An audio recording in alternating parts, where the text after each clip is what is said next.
All right, everybody. Hello. Thank you all for joining us today for one of our first panel sessions that we're going to be having. To introduce myself, hi, I'm Gabriel Rucker. I am the CEO and co founder of Founding Titans. I have here my co founder, Brandy. If you want to introduce yourself really quick. Hi, y'all. I'm Brandy. I'm also a co-founder and the COO.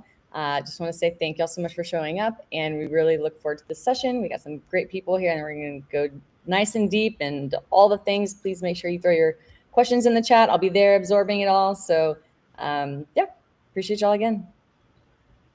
Perfect. Thank you so much. And so, for some context, really quick on Founding Titans. So, we are a community focused relationship optimization platform. We're building our platform to be able to help communities and entrepreneurs to be able to 10x their network size as well as their engagement. And so, I don't know why my hat's being weird. It's hilarious. But either way, outside of that, we're essentially doing these sessions every week on Tuesday and Thursday to be able to help out entrepreneurs, community builders, researchers, advisors, investors, mentors. There's really people within a lot of these, larger tech and even a lot of non-technical ecosystems. And so today our session is part of our Tales of the Pantheon series, which is essentially a fireside chat style series where we're bringing up different topics or stories related to some of the guests we have. Today we're talking about grants. And so I want to bring up our first panelist here. So Mollie, I'm going to bring you in really quick. Hi, everyone. Would you like me to introduce myself now? Yes, please. Okay. Mollie Jahner, CEO of Spring and Forge. We're a go-to-market accelerator.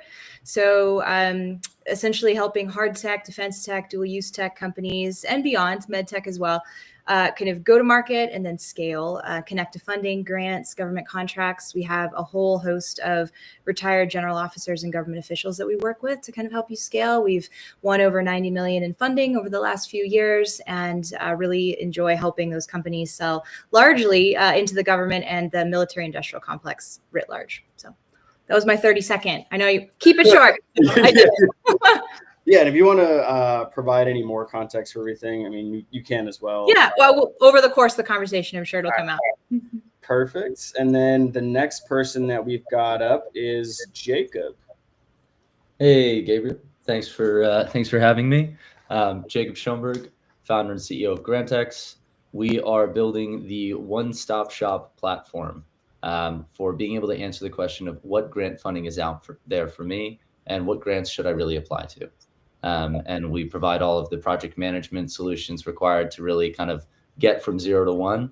And we've actually built out a proprietary neurosymbolic system in order to accomplish this task more effectively, accurately, and quickly than any other technology that's currently available. Perfect. No, thank you so much. And so we're going to get into it instead of just wasting time with a lot of back and forth. I really want to get some of the nitty gritty details from our panelists here. So Brandy's going to be with us the entire time. She's going to be inside of the chat to essentially gather you guys' questions, kind of interact with you guys. So she's going to be here, and then we're going to bring her back in for some of the Q&A portions as well. And so essentially the formatting for this, we've already gone through all the pleasantries for us.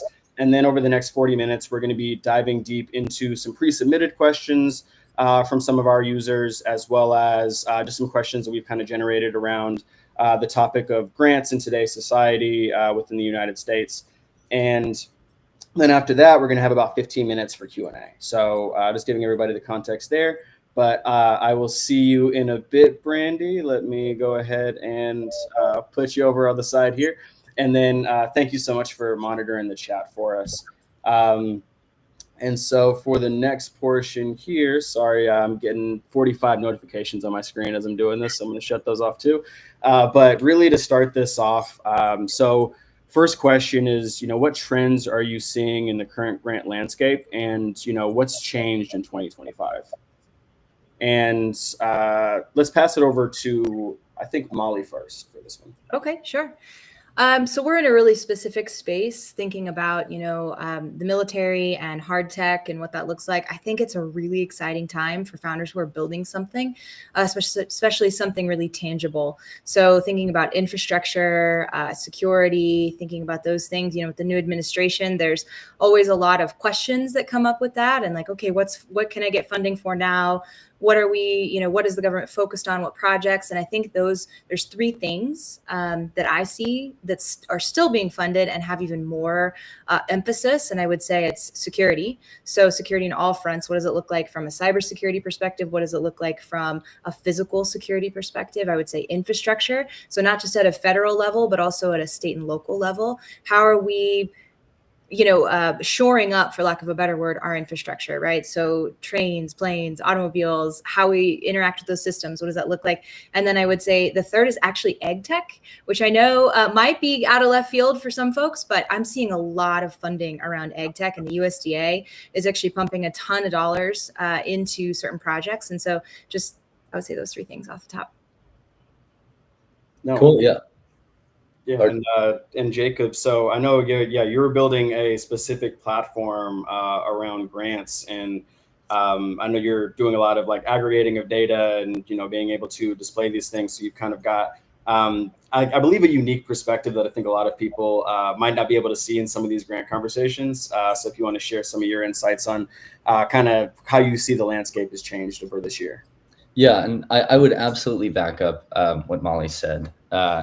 Generally, the theme of security is very real, a clear priority, and the funding is there to back it up. I have had a lot of conversations with people who were building, and there is that preference for kind of hard tech, tangible solutions. But people who are building, hard tech startups and realizing that it is opportune for them to either transition or explore the idea of dual use and potential applications in defense. Reality of the funding landscape, there's a lot of money out there. I would also say just general, very high level trend is there is still absolutely the priority of R&D and innovation. If you are building something new, there is money out there for you. I did not mean to make that rhyme. I was going to say that rhymes. That was well. Yeah, that's something that's still very real in the U.S. is trying to kind of invent new, innovative, impactful solutions. Unfortunately, there has definitely been a shift away from initiatives more focused on making an impact in the world of DEI. This is, again, a reality of recent policy changes. But if the impact that you're focused on is developing new tech, like really reaching deep and going into a world of actually inventing new things rather than kind of patching together existing technologies. There may be space if you're patching together, existing technologies in a novel manner or in a new space. There is some opportunity out there, but generally speaking, go out and solve a problem, right? And do so in a new and ideally proprietary way. And you should be good. No, I love that. Also, I saw some people might be having some issues with viewing the stream as well. So it's also going to be recorded on LinkedIn. And then after this, the stream will also be available for everybody after it's recorded. So hopefully the recording actually goes through. But I see people in the comments saying that it's working fine for them. So yeah. But for the next question here that we've got for you guys. So grants are becoming a lot more competitive from what we've seen, especially with some of the new shakeups, everything. So, are they really becoming new competitive, or is that just something that we're, kind of making up in our heads? And are there really new opportunities that are opening up that you guys are excited about? And I'll let either one of you guys take this one or go first for that. Mollie, you mind if I jump in? Nope, go ahead, please. Awesome. So from our POV, grants are definitely becoming more competitive. If you're speaking to the kind of programs that have typically gotten more attention, the area where we see a lot of opportunity is private foundation funding. This is non-federal funding coming from essentially like private foundations, NGOs, right? These are grants that are typically harder to find. but oftentimes significantly less competitive. I've had a lot of funders reach out to me and say, hey, example, we have $5 million sitting that we are charged to spend to further specific cause, right? And we have no applicants coming to us. We can't disperse this $5 million because nobody knows about us. And so the area of private foundations is something that is still very much kind of ripe for the picking. And we've also seen a lot of shift in funding where private foundations are picking up the slack a little bit of federal programs that have been frozen or defunded. This is an area that we directly address on our platform, providing much more visibility and accessibility to this private foundation funding. But I think that's really kind of the shelter from the storm. Yeah, well said. The only thing I would add to that, because I agree, I think the foundation money is huge, along with the university funding. But I would say is state and local funding. I think when you look at the eligibility requirements, so yes, they're more competitive. How can you get around that? Here's the answer to that. I would say look at the eligibility requirements for a lot of the grants. And if you're a founder that's willing to relocate to another state, or you're willing to do XYZ, that other people aren't, even that little bit of a difference, I mean, that funding is right there for you. And so there's a lot across the states, and there's certain states especially that are pouring a lot of effort and energy into workforce development and bringing new tech and new startups to their states. And so really focusing on that, and that'll help make you more competitive. So that's a thought.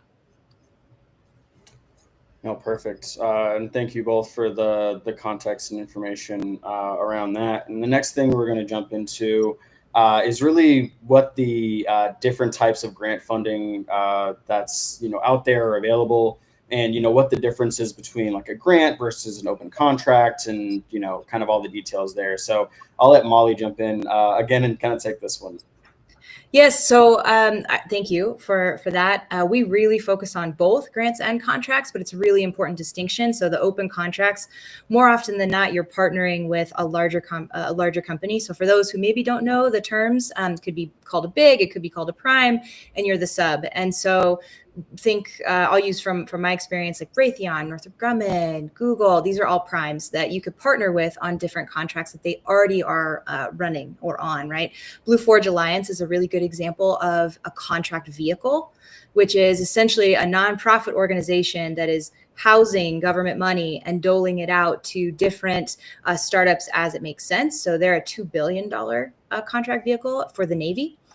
So that's an example of contract money and how much is there. So that's a really big pot when you think about the money. And that's why I always, yes, grants are great, but try and push startups into, once you've won maybe a few grants or you're farther along, into contracts, because that's where the real dollars are, especially if you are looking to build something tangible and partner and scale into the military industrial complex. But then grants are a little bit smaller, although I love using grants to develop your product. So little chunks here and there, and I would almost treat it like product development and apply for 2 or 3 a quarter. Sounds like Grantx is a great place to kind of look for those things. But, how do I budget in that time to fund that larger idea? So hopefully that answers that question for you. Yeah, no, it definitely does. I didn't know if you had anything to add to that, Jacob. I know she kind of summarized it up pretty well, but if there's any additional details you've got. Yeah, no, and completely agree. Also, the last point you made, Mollie, on the state and local opportunities, like huge. Talk to startups about this all the time. Like definitely explore state and local opportunities. On actually the state and local opportunities, there's a lot of not necessarily grant programs, but a lot of states have, similar to the federal SBA loan program, there are loan programs that are much more favorable to early stage companies. Where you can get much better terms. You don't have to worry about payback period as much. Obviously, you're still taking on debt. So that is something to be very aware of, and make some conscious and strategic decisions there as the leader of your company. And then, from actually the grants perspective, it's good to know that there are a bunch of different types of grants. So everybody thinks about grants as kind of being competitive, and there are competitive grants.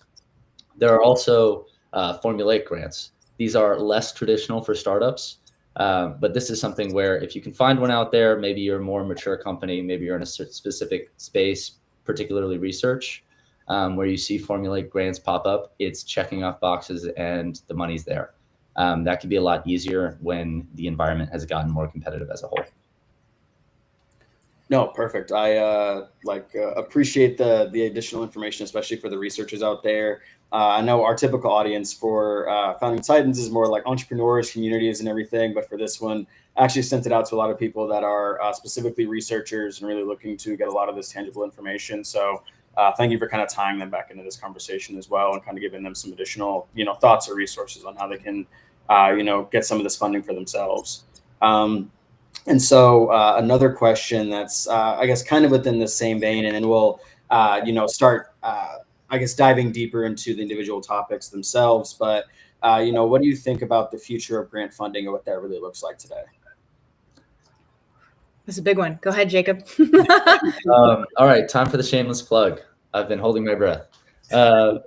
I'll talk about kind of what we're doing to drive towards the future. But first, kind of general take on the future of funding. I think that a lot of the policy changes, or at least I hope that a lot of the policy changes that we're seeing around, particularly federal funding programs, like I mentioned, continue to be kind of counterbalanced by movement in the private foundation space, but then also down the line, hopefully those policies are not kind of permanent for everyone's sake.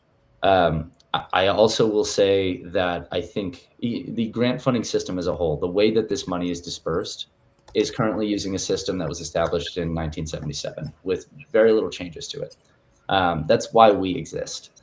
Is at Grantx, we are addressing the kind of key bottlenecks that people face in this industry, the kind of key pain points, like I mentioned, answering the question of what's out there for me. A lot of the kind of conversation that we've had so far focuses on understanding what types of grants you should be looking for.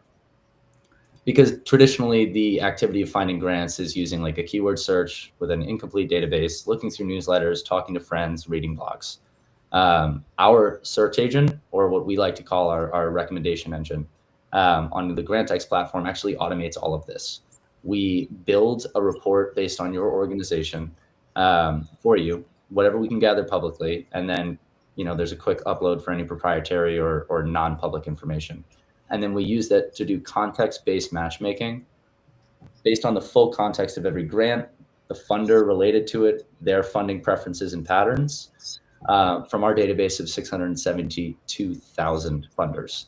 And then we make those matches and only provide you with like the pre-qualified results, meaning that anything that you find on Grantx is something you should seriously consider applying to, so that you don't really have to become an expert grant, or an expert in grants to even have grants be an opportunity. Not to mention, you don't have to spend 2 to 3 weeks looking for them.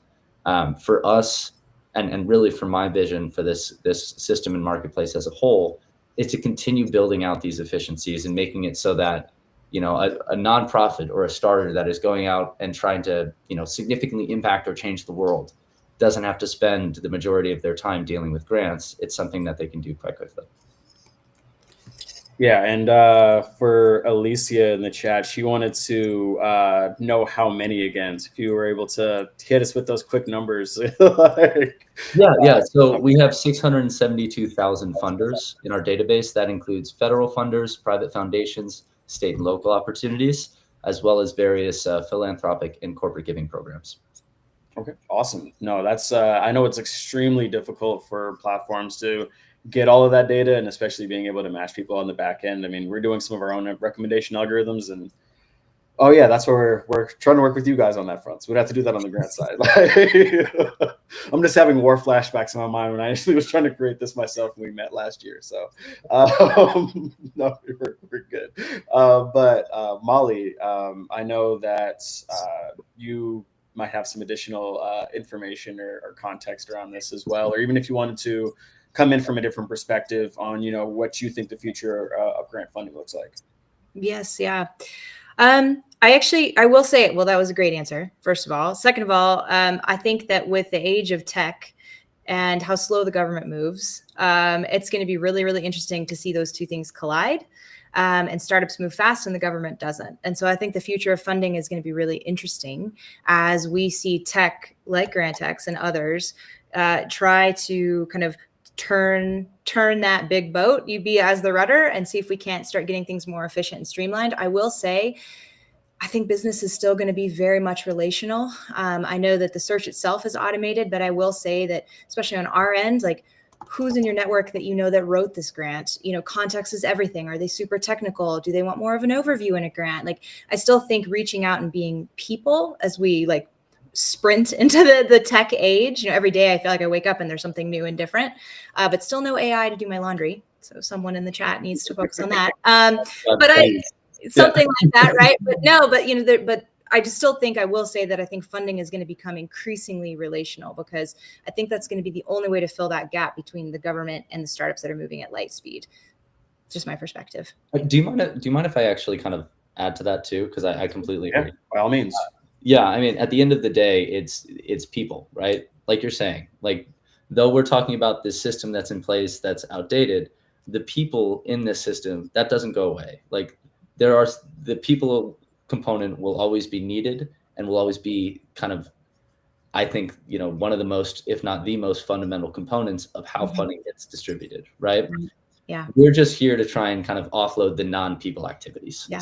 Which is great. You said 2 to 3 weeks to find a grant, and it really resonated with me. I was like, it's so real. Like, and 17 tabs, and then the notepad, and like, am I even eligible? Right. Like, all of those things. So that was a good point. Yeah. We do we automate that process, and it takes 15 minutes. So much of your life back to do laundry. Yeah. But please, someone in the chat, like, actually invent something that can do the laundry and fold it. Yes, there you go.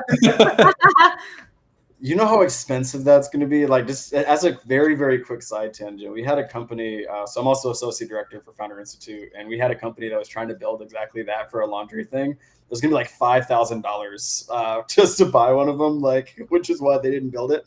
But yeah, no, it is not a cheap process to build a laundry robot. But back to our regularly scheduled program. I just had to say that because of my ADHD, guys. Sorry. But for going into so like government policy and like kind of the current administration's impact on everything. I mean, we've kind of talked a little bit about some of these things, but I really want to potentially dive a little bit deeper if we can on some of that information, and if we can't too, like, by all means, like, it's fine, but I want to see if we can look at some of these topics. So a lot of government agencies have either been downsized, defunded, just straight out cut, and so what are some that entrepreneurs should be aware of, or just like information that you might have around how to navigate some of those recent cuts? I mean, I will say at the beginning of the year when they paused GSA, the GSA schedule, everybody held their breath. If you don't know what GSA schedule is, check it out. It's a really great place to be listed so that the government can use you for things. That said, I will say maybe it would be easier for me to tell you what I'm seeing get funding. So companies we've worked with that are actually getting funding, I would say drone tech is really hot right now, especially drone tech layered on with any type of AI or software. That's huge. So how do you make the drones smarter? How do you make them better? I would say any type of, and again, this is from a military perspective, but any type of off-road vehicle, especially around batteries or alternative energy, right? Climate tech. So those types of things, how do we do that? Again, that kind of goes back to infrastructure, like I said earlier, but specific, I would say that protecting our food chain, our sustainability and where our food comes from. So this new administration especially is very guarded against China and Russia, and how do we protect our interests? And so if you're looking at things like that, how do we protect our food supply? How do we protect borders in a certain perspective? How do we protect XYZ, right? Like protection as a bucket. If you're building and you can kind of weave that language in some capacity, I think that's a win. And I'm seeing a lot of funding go in those directions. So that might be a better, I know you said you wanted us to be specific to walk away with tangibles. So I'm trying to do that. Yeah, no, I completely get it. I mean, even if this one's, it's interesting because also things could change daily too. So for this one, we might have to go slightly more surface level, but if we can go granular, that's always great. Another thing, which for you specifically, Mollie. So somebody asked around social equity grants and what your feelings are around that, specifically with what's going on. I think they're specifically talking about now that there's been a lot of defunding with DEI and everything, how that might particularly tie into this. I can give you an exact example, a direct example. So we had a group that is focused on building out kind of community, and it had a very clear DEI focus ahead of this new administration. And you absolutely have to pivot. That language is like an immediate flag. I don't know what they have going on over there, but it'll flag you immediately. And it's like, okay, that's a no-go. So one of the ways we kind of rework that is focus on upskilling, reskilling, workforce development. Those are all still very positive, like funded things. And if you can find a way to use that language as you talk about what you do, don't change what you're doing, because that's important. And the heart of it is crucial. I'm not saying that, to be very clear, but if you can find a way to, I'm also a marketer. That's my whole background. If you can find a way to put a little sparkle on it that redirects the eye, then you might be able to get some funding. So that's what I would say. No, I love that, especially like add a little sparkle onto it for sure. And then specifically, I guess around the cuts or downsizing.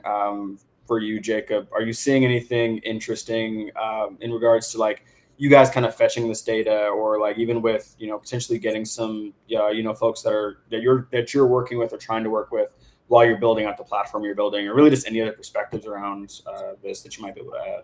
Yeah. I don't know how much perspective this adds, but it may be something that's interesting-ish and good to be aware of. We've actually seen a lot of funders who have frozen programs without publishing any formal notification. Yep. So it's something that people are only finding out and this is primarily private foundations. Obviously, if you're a federal agency, the likeliness that you're going to cancel a multi-$100 million grant program and not say anything about it is pretty low. USAID, though, I will say there's USAID. So yeah, that's true. That did happen. It did happen. I've had a couple of them that I know that we were supposed to be getting funding from that just silently went into the night. Let's just say that. Well, I like Jacob's perspective, though. He's like really optimistic about it, though, which is good. So like, there's not going to be any more. We'll say that. Yeah, there's no more. But seriously, like that is kind of captures the general point of making sure that you are not going kind of all in on one program. I think generally your grant strategy should be getting an idea of what are your options, putting together and preparing to apply. There's a lot of overlap between grants of kind of what you would need in order to increase your chances, and including putting a little sparkle on it, emphasizing economic impact, and just generally trying to think about, from the funder's perspective, they're charged with how do you go? They're basically charged with funding the furthering of a cause, right? Or trying to get something done, and they distribute the money to try and go and get something done, right? So from a funder's perspective, the way that they're usually thinking about that is not just the kind of amount of impact that you could make, but the likelihood that you'll be able to actually carry that out, right? So you can say, I'm going to go and change the world all day, but if you're not providing really solid and rigorous evidence that you actually have the operational capabilities to do so and backing that statement, your odds of getting any money are going to be very low. And something to make sure that you're aware of too is it's not getting the money and then, oh, I have money, I'm free and clear to do whatever I want with it. When you get a grant, there are reporting and compliance requirements that hold you accountable to the claims that you're making in your application. So you need to make sure that you're telling the right story, but you also need to make sure that you can make it happen. And so keep that in mind, prep everything that you need, and kind of figure out what your core pillar is going to be in terms of the story around who you are, the program, and kind of initiative that you're going to go out and enact, and then adjust that to the different programs you want to pursue. We've seen people put all their eggs in one basket and find out that basket doesn't exist anymore. And then, they're kind of stuck with nothing. But if you come up with a foundation and then adjust it accordingly, it's a much better path forward. Yeah, well said.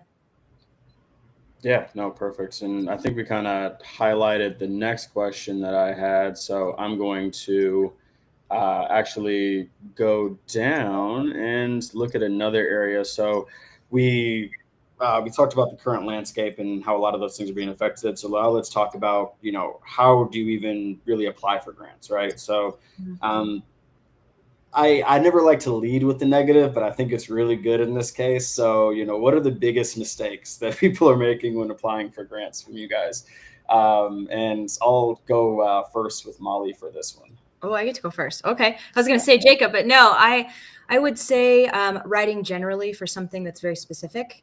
So people try to do too much all at once. I think it's better to apply for one grant really, really well than trying to apply for 5 grants and just kind of do it. I think using AI to write your grants is great. But I also think you're going to need a human in the loop, right? So I would use AI for writing your grant the same as I would anything. It's a great starting place. It gives you a place to start editing and working with content.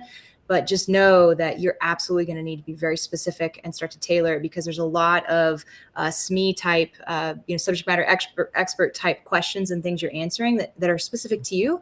And I will also say that a lot of founders dump content into ChatGPT or whatever AI tool you're using that I would not do. It's open source, it's learning. And if you're putting proprietary stuff in there, it's going to know and it's going to search. Now that's good on one hand, because my marketing brain, like, hey, SEO is dead and now people are using AI to search. So you want to be searchable, but don't put all your proprietary grant info in there. I don't recommend that. So use it as a starting place and a launch pad and then go from there. I think one other mistake that I see founders make is they do not put enough emphasis, and maybe Jacob, you understand this, on budgets. The budgets are where I see people, first of all, they're a pain in the butt. If I can say that on live stream. And they take forever, and people just kind of gloss over those, but that's actually where most people get hung up, because if you're not really, really clear and prescriptive about the budget and everything that you're line iteming out, that's where you get hung up and flagged. So those would be the things I would shout out. Yeah, I'm just gonna jump in, because 1,000,000% budgets. When I talk about kind of telling that story and then making sure you're supporting it, you can say all that you want in a narrative, but if your budget doesn't back that up, and it's a sophisticated, well-prepared budget that reflects how someone would actually go out and spend the money to accomplish what they're promising, then your application is going to be laughed at. So that's absolutely something to really pay attention to. I would say on the topic of writing with AI, yes, absolutely. I could dump info into a secure LLM and have it write a grant application, but that grant application would not win. Grants are an area that require not only often a very high degree of technical writing, but also you are trying to include as much substance as possible in very few words. Mm-hmm. Though an application seems very lengthy, you're trying to tell them about everything about who you are and what you are capable of doing and what you want to go do. This is something that, I would highly recommend writing yourself. If you want to have a LLM kind of start for you and do maybe the first 30%, and you do the next 60 of really, really curating your message, that is kind of my recommendation around using AI. Around just general advice for applying to grants, I've spoken with hundreds of tenured professional grant consultants and writers, and the ones who have the highest success rates, the tips that they say are they win in their search, not in the writing. And this means that they are applying to grants that they have a very solid match for, rather than writing a really good application for something that's a Hail Mary. And Grantx can help with that. But that's well said. It's very true.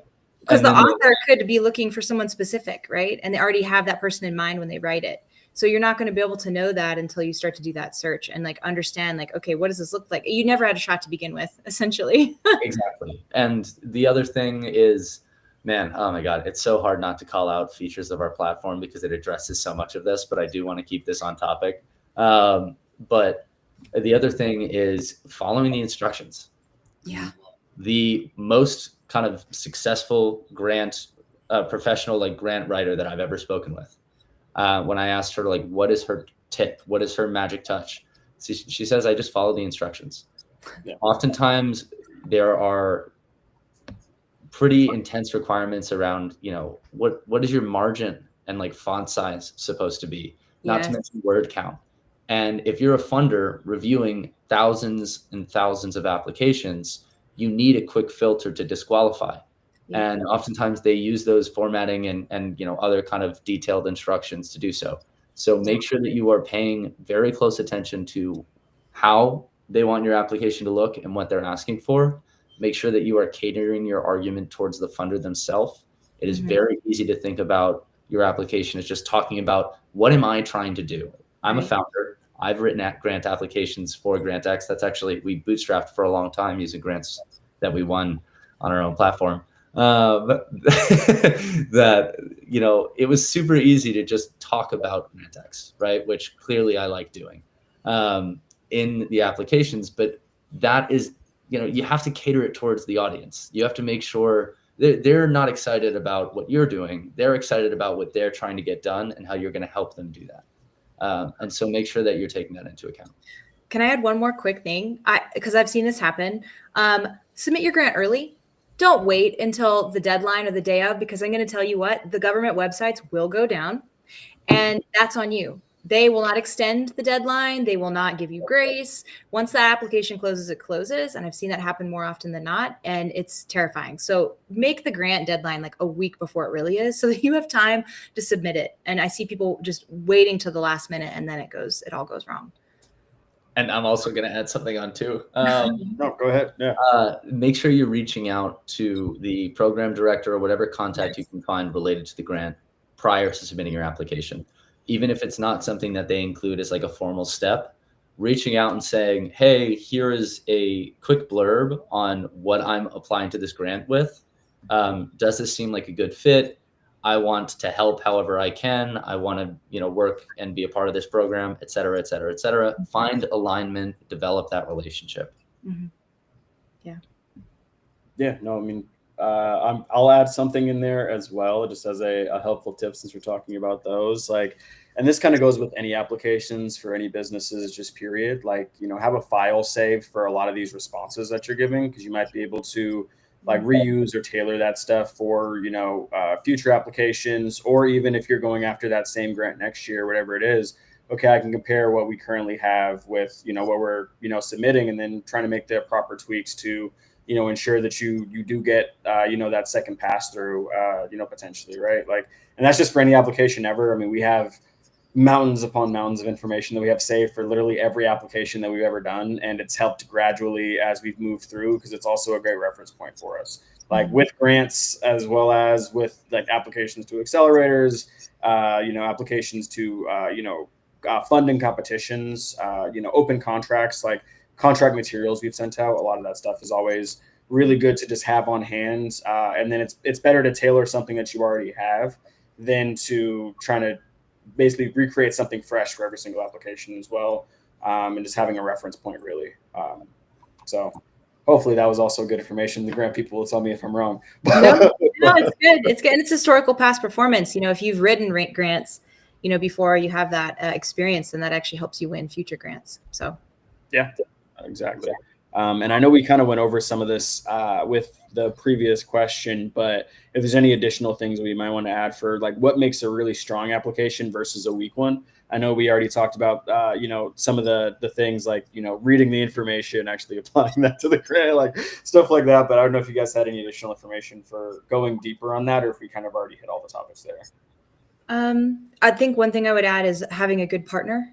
So in letters of intent. So what's your commercialization strategy? I think if you can have those and have those really strong, because the government doesn't want to just fund something that's just for the government. They want to know that it's something they're funding that's also going to have commercial applications. And so if you can have a really strong commercialization strategy alongside maybe some traction, and even if that's an LOI from someone who might use it, or whatever that looks like, adding those as a part of the application really helps. And I would also say, if you are not 100%, like you're maybe 50% of the way there, find a partner, find a prime or find a sub to work with. And I will say this too, again, going back to my marketing roots and kind of what we do at Spring and Forage is, okay, you're going through this process of grants. Maybe you won't win this grant, but asking somebody that you want to do business with anyway, to partner with you on something, opens that door to have that business conversation. So then maybe you guys can just go do revenue and make revenue together, right? Like that, like it doesn't have to just stop at the grant. So use it as a lead gen tool, reaching out to people like, hey, I found this great grant. I think we could do it together. And maybe that opens the door. Now you might have to take on some of the legwork of writing it and organizing and those things. But I mean, it might help you kind of reach outside of your comfort zone to find those partners. So yeah, anything that you can do to just make your proposal seem less speculative. Yeah. Like having a partner that is a little bit more established than you, right? That huge help. I would also recommend for startups, if you're applying to a grant, tap an advisor, tap a mentor, reach out to your local SBA office and see if there's someone that you can talk to that has more experience in just kind of like sophisticated operations at like a corporate level or even a government level, and are familiar with just, compliance in general. Founders are not traditionally the most kind of inside the box folks. And it's really important to make sure that you can kind of have that level of review. Right. It will help you put together an application that's a little bit more prepared, I would say. Mm-hmm. That's a plug for Spring and Forge. Thanks, Jacob. You're plugging everybody today. I appreciate it. No, 100%. I mean, that's like really great insights from both of you guys on that one. And I know that we've only got a couple of minutes left before we jump into the Q&A. We might mix some things in there. So we didn't initially plan to do this, but I want to be able to get some of these questions answered. Are you guys cool with us doing maybe like a rapid fire for like 5 minutes of just like super quick, snappy answers on a couple of things? All right, let's do it. I'll do my best. Wait, quick, let me get ChatGPT. No, I'm just kidding. Right, on the side.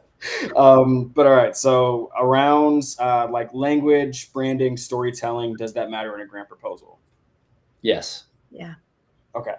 And then really quick, is there any information that we can provide for the yes on like how to do that? Imagine you are pitching to an investor that is not taking big risks. So you need to tell a story about who you are, how it ties to the cause that you're looking to address with this funding, what you are doing that is going to further the impact of that cause, and why you should be trusted with that money. Mm-hmm. Yeah, think about your brand and the mission. Government cares about mission and amplifying that mission.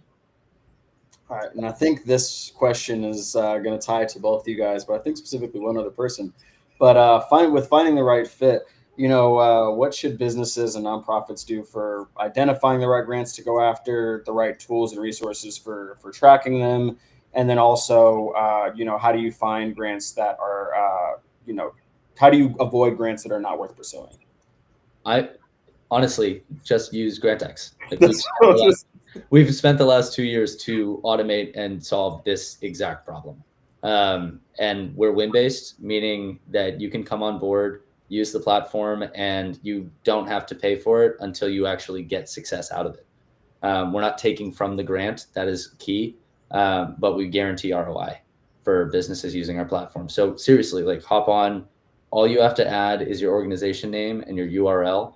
We gather the rest of the information that we need publicly. If there's a gap, we ask that you provide that yourself with uploading a document. And then we do all of that for you. We pre-qualify these grants. We make sure it's a fit with the funder. We make sure that it's a fit from an eligibility and compliance perspective. And we give you kind of your best chances to win. So seriously, like from an objective standpoint, I would highly recommend using the platform. Perfect. And then Molly, anything you want to add really quick for that? I can't add to that. I mean, I feel like that was like a softball right there. So I can't add anything.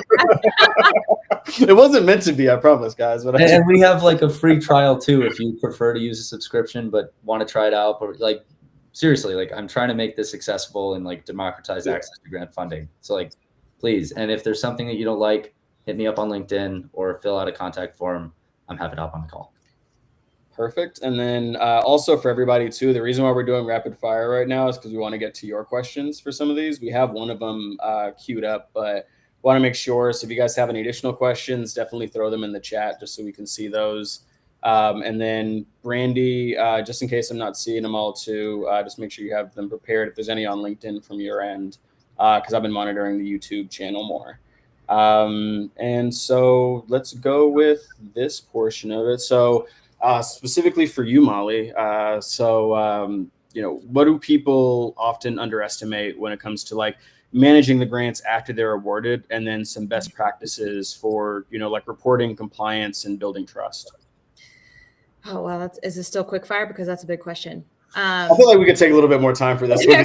After I said it out loud, I was like, this is going to be so much longer. So, oh man, that's a big question. I mean, I can answer it fairly succinctly. You should have a dedicated person on your team to help you manage that stuff, especially if it's enough dollars that you are like matters for your company, like to make it. Because very often I see grant funding as like that bridge to be able to actually get to revenue or to get to whatever that next phase of funding is for VCs. And so if you can leverage it that way, you need a dedicated person managing it afterwards and being able to help with compliance. And I will say this, if you are in the software space or you're looking to do anything with FedRAMP, start earlier than you think. It takes about 12 to 18 months conservatively to be able to get through the FedRAMP process, which is really important. So make sure you understand what the security and compliance and requirements are before you even apply for grants, because often that's going to be, to Jacob's point, an eligibility killer.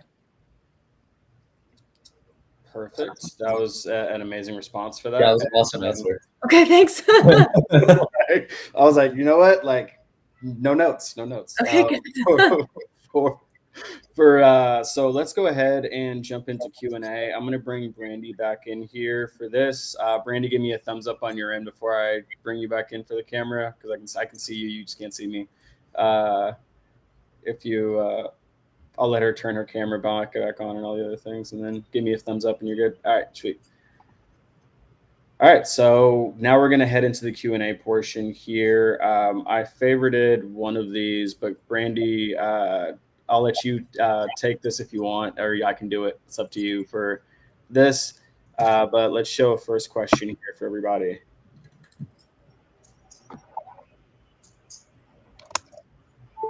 All right, so I guess I'm saying it. So what are you seeing in AI use for grant writing? How has this changed the space? And what are the merits and drawbacks, as well as best practices that would be implemented to stay relevant with using artificial intelligence, it sounds like. I think we might have touched on this a little bit earlier in the conversation, but using it like the 30%, like Jacob said, to kind of get you most of the way. I will say there are some really interesting platforms out there that are doing the auto writing, like AutoGen AI and a couple others that are doing the proposals themselves, but you're always going to still need a person. And I love, the call out of finding the person who's actually writing the grant. And even if you don't connect with them personally, understand how they think. What are they posting on LinkedIn? How do they talk? What does that look like? Because if they're super technical, you can write that grant that way. But if they're not, then don't write a super technical document for somebody who is going to have no desire to read that. Yeah, I would also add, from a technical perspective, this is something that we have thought a lot about. In a previous launch, we actually built a grant writing tool, which we were able to receive some IP on because it was pretty advanced for kind of market comps. But what we're seeing across the industry around kind of solutions for applying to grants is, I'll just put it this way. So in order to have a writing tool actually be pretty effective at a specific task, it requires a massive volume of training data. Mm-hmm. There is no single corpus of successful proposals. And so in order to actually train a LLM or an AI writing tool to effectively write grants, there is kind of a lack of the data volume required.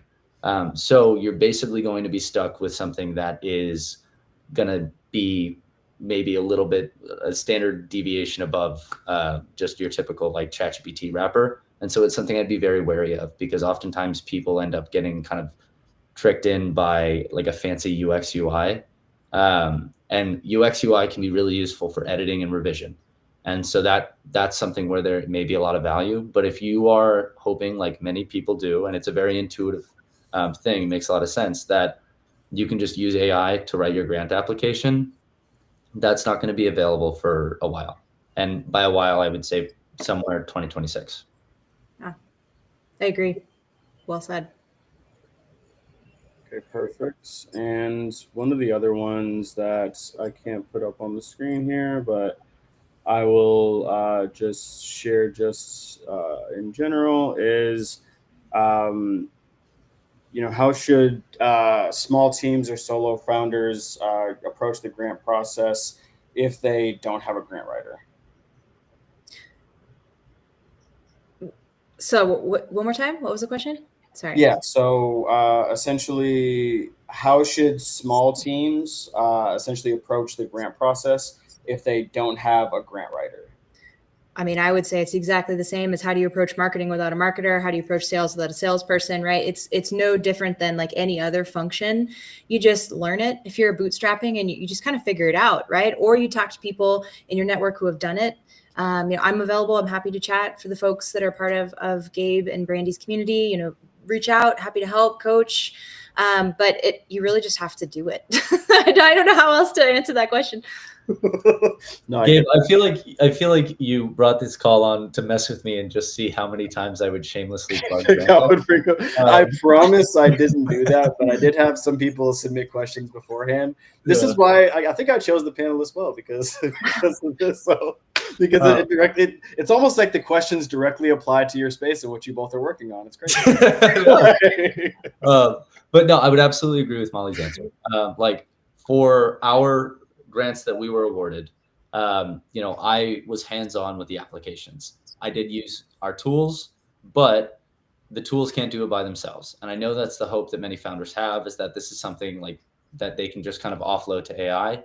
Unfortunately, no, there is going to be a degree of lift. Something that Grantx does offer is we have a services arm where we do grant writing. So we will write proposals for you. Again, this is something that there should be a level of review on your end. No one can talk about who you are and what your company's mission is and what you want to do better than you. But using an AI tool can help you save time. Our services arm is meant to significantly reduce the amount of time it will take to get a proposal out for something that's affordable to even founders. Yep. So essentially, you've got both of your options on this call? It's crazy, like how we planned that out. Yeah. So might even work in tandem with both of them for different grants. Oh man, it's mind blowing, right? Yeah, these tales from the Pantheon webinars are extremely value added. But what is it called? So next one. So this isn't necessarily formulated as a question here, but I was actually on this previous call, so I can kind of give some information potentially for context. But so last call we were on, shout out to the folks at Fusion 42, was around fundraising for startups. And so one of the things that was talked about was, basically how many grant applications that it would take to actually, secure funding, as well as the formality with how money kind of flows with existing relationships. And so this is the follow-up portion to that, which is there any data available when applying on like what % goes to new applicants versus previous applicants and stuff like that? When you're like applying. I get really passionate about this. So you go first, Jacob, because I can get on a soapbox about it for a while. Yeah, no, go nuts. Okay. I will say this is an area that we are trying to create something like a CB Insights, so that we can actually kind of actively track all of this data and have it live and available. That is not something that will be launched on the platform for a few months. But Mollie, I want to let you.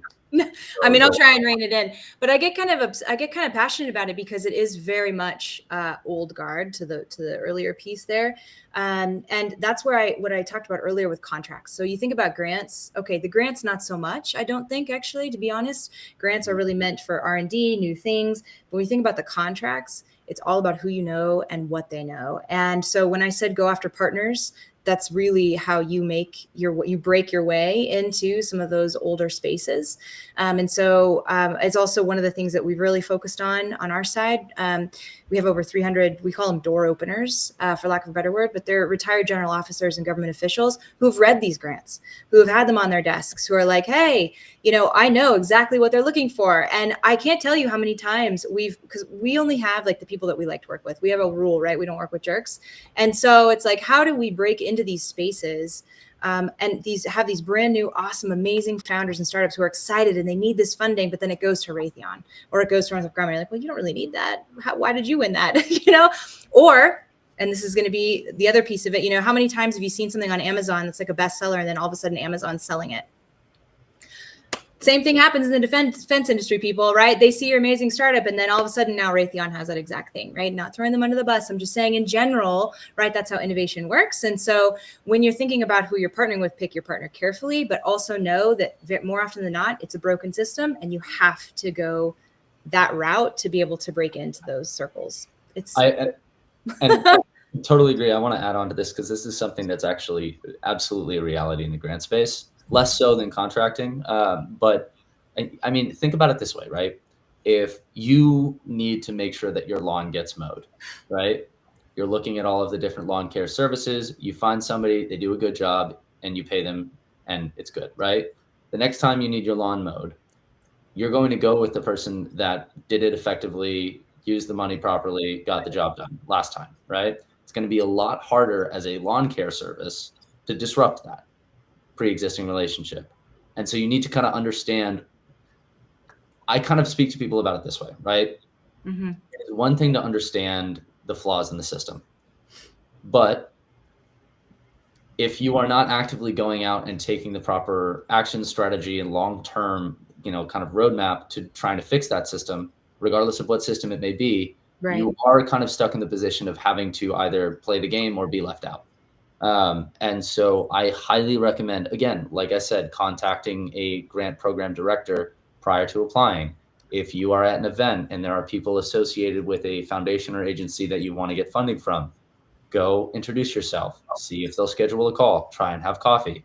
Relationships are real, and it's going to be very difficult to get funding from a foundation that's been giving that funding to the same larger organization for the last 20 years. You can either try and disrupt that, or you can try and uncover other areas of opportunity where that relationship doesn't exist. Well, and a lot of these bigs too have scouting arms. So as a part of the new administration, one of the really positive things that have come out of it is there's now a mandate to have fresh people on these government contracts, right? We need to see new companies. We don't want to see the old people winning. Like there's actually like a lot of rigor that's going around that. And so these companies have scouting arms to R&D, to innovation and tech arms. There was a different, depending on the organization, so don't go look for them because they all have different titles, nothing structured, but they have these set-asides to go look for startups to bring into the fold and onto these contracts so they can keep winning. So again, there is that money out there. You just have to know where to look for it.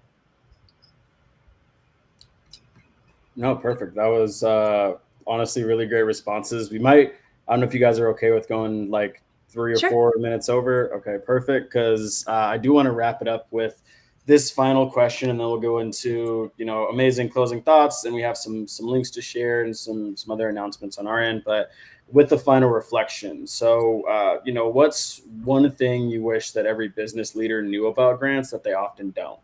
And whichever one of you guys wants to go first on this one. Go ahead, Jacob. Oh yeah, that's an interesting one. I would say the time that it typically takes to write an application and prep the documentation required. I'm kind of bucketing those two together, but oftentimes people think about applying to a grant as just writing the application and thinking like, I can answer these questions as they come up. I know my business. Let me just go in and do that. There is a significant amount of prep required. Again, you want to provide as much evidence and support for the argument that you're making in your application or proposal as possible, right? This is similar to like filing your taxes, right? You want to make sure you're including everything. And that means that you really have to dive deep and make sure that you can find everything in terms of like supporting documents and materials, but also making sure that those T's are crossed and those I's are dotted. Because a lot of the time there's an initial step of actually creating all of those documents. So that's key. Have a realistic understanding of timelines. It's generally recommended that for a grant application, you budget yourself 6 to 8 weeks, especially if you're a founder and you have like a million other things going on. So if you find out about a grant and its deadline is in 2 weeks, you should be very realistic about whether or not you're going to be able to submit a potentially successful application in that amount of time. Yes, well said. I would say grants aren't magic, but they are momentum. So I think that they open doors. They help you figure your strategy out, but the process of writing that grant helps you figure out your story sometimes if you're just starting. And I would say, it also helps with your product development and helps you find traction. So grants aren't magic. It's not money. Now you're a unicorn. I think that's like the term, right? Everyone's like, I'm a unicorn. No, grants don't turn you into a unicorn, but they can get you some momentum. So. Oh, and also something to kind of add on to this too is, you know, you have to use the money for what you said the money was going to be for. Right. This is like really key. I've spoken with a lot of Don't want startup a trip. founders. Yeah, I've spoken with a lot of startup founders who may be doing something in the healthcare space, right? But then they wanted to use the funding for marketing activities.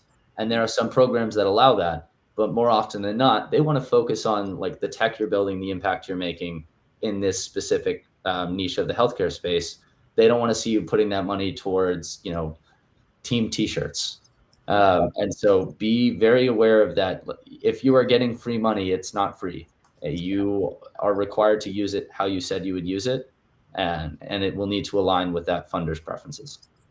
It's almost like misusing capital for business purposes that are not what you initially specified is kind of a bad thing. I don't know. Like so sounds like you know, ethics really plays an important part in the grant process. But that was me being sarcastic. But yes, like definitely make sure that you're like being as granular as possible and putting in the appropriate details into your grants applications. Pretty much anything you're applying for ever, like.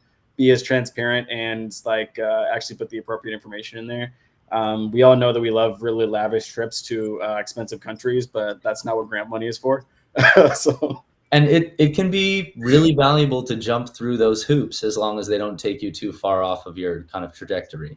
Exactly. So just something to consider. No, 100%. And so I'm going to jump into some of the fun little sharing portions, and then we'll close everything out. But I wanted to give some quick updates for the Founding Titans end for everyone. So the next session that we're actually going to be having for this is with my really good friend Mayron. He is a partner with 7BC Venture Capital. So we're going to be doing this same time, potentially same place, depending on where you're looking at this stream from. So we're going to be streaming on LinkedIn and YouTube next week. You can find the information for the event here. But essentially, this is where we're going to be running everything from our YouTube channel as well as from our company LinkedIn page. In regard to Founding Titans itself, we've also got a specific calendar for us on Luma. So you can find it on our website at foundingtitans.com. It's under the blog section right now. I need to rename it, but we have our events calendar there. If you've already put your name in for this event, we'll be inviting you to the next one and subsequent ones. If you don't want to go into every panel or whatever it is, just email me at gabriel@foundingtitans.com or, you know, our connect@foundingtitans.com. That's where all of our invitations and AI and all the fun stuff is coming out of from that email address. So just shoot any inquiries there. If you do not want to be included on anything, just let us know. We're not going to try to spam you at all. So final thing, thank you to Kurt Walker and the team at Fusion 42 for sending some of their audience over for this panel that we had today.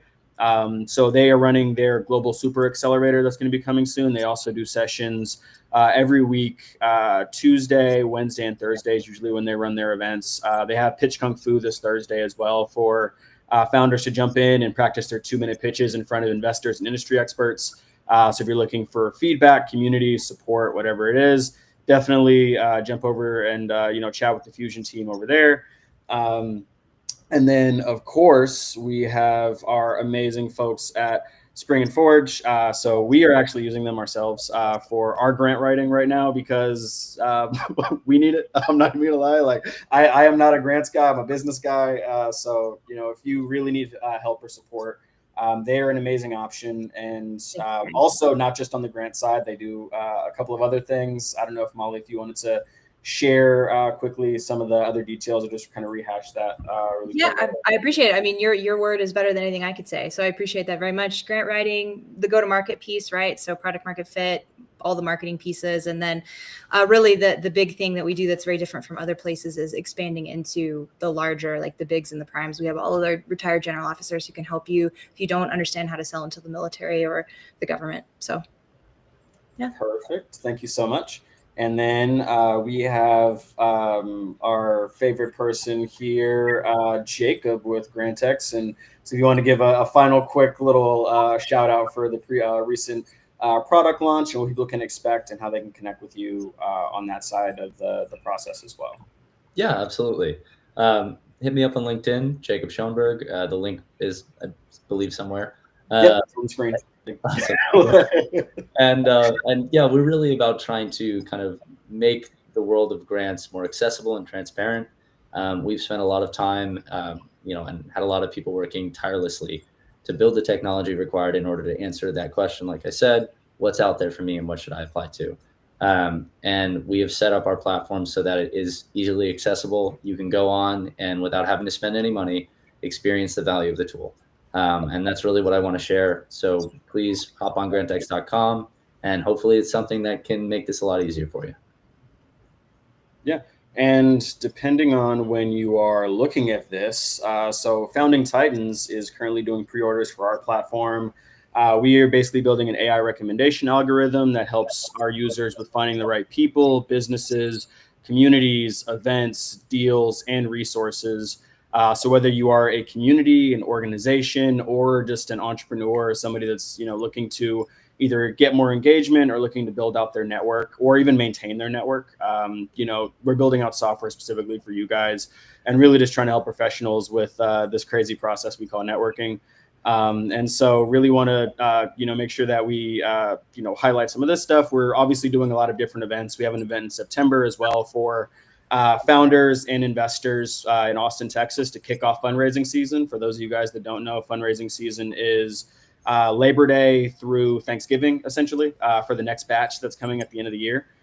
So we want to make sure that, everybody's able to get the funding that they need, whether it be grants, whether it be, funding from investors, and really just getting that support. But we also aren't just here for the entrepreneurs. So like we're here for the ecosystem builders, the super connectors, whether all of us are working in some capacity in business. And we really want to make sure that, everybody's able to have the right access that they need to succeed.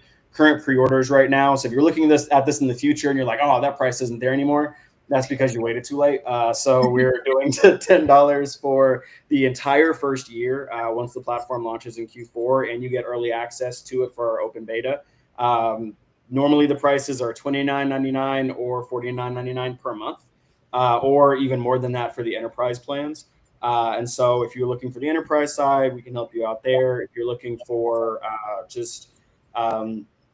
to get into the system, we also have a free plan as well. So we have a freemium model. But if you want any of the AI tools or system integrations, that's going to cost money, but not a lot of money right now. So for the first 1,000 people, we're offering those steep discounts that are pre-ordering the system for paid subscriptions. So our current user base is also at about 14,000. Just FYI, pre-launch. That's a ton. Well done. Yeah. Won't be long, guys, in that. So wanted to make sure we do our shameless plug. And now for the ending portion of it, where I want to thank both of our amazing and esteemed panelists for coming on to the session today and really providing a lot of, context, knowledge share. And, I know I kind of just randomly cold messaged both you guys to see if you wanted to jump onto this. So I really appreciate you for taking the time out of your day to, be on this session with Brandy and I as we're continuing to move forward with, what we're building. And so I didn't know if you guys had any last things that you guys wanted to say, but wanted to make sure I said my quick thank yous. No, just thank you. Thank you for the honor. I appreciate it. Yeah, same. I don't know if Brandy has anything that she wanted to add before we left. And if not, then we'll close everything up. No, yeah. I mean, I only echo it, right? Like everything in the chat is nothing but praise and excitement. And I mean, I love that, right? Like this is not a topic that is always flushed out on our end. And I feel like the economy, right? Like it's always changing. And, I hope that this is really beneficial. If y'all have follow-up questions for them, feel free to reach out to Gabe and I, very similar to, I believe Gabe put his email here. Very similar. Mine's just Brandy at Founding Titans. And then, yeah, if y'all need anything, we are here. Otherwise, we look forward to, of course, yeah. We look forward to seeing y'all on Thursday. Yeah, If- and let them know that that we sent you guys over for everything. Make sure you send your friends or really anybody that needs this session. Send the link over. The recording will be saved right after this finishes, as well as making sure that the appropriate people will reach out to Mollie and Jacob and both of their companies respectively. For the services that they might need. We're not here just to promote the software, the services, or trying to get you guys to buy anything. But the really big thing about this is just like, I mean, if you see anything that's useful, like closed mouth doesn't get fed, make sure you guys are actually like taking advantage of the things that we're showing here or the people that we're presenting for you guys. Because otherwise, what are we doing here? Like, make sure that you're actually, utilizing these resources that we're providing, because we have a lot more too. We have over 50 sessions that we're going to be doing the rest of this year, legitimately. So we're just boom, boom, boom, hitting stuff from investors, like esteemed panelists from different sectors or different areas. If there's anything specific you guys want to see too, definitely reach out and share that with us. I know we've got like a panel on family offices we're doing next month. We've got investors that are coming on. But it isn't always just about startups. So if you're outside of the startup ecosystem and you have things that you want us to know about, let us know. And I know we went 11 minutes over, so I'm going to make sure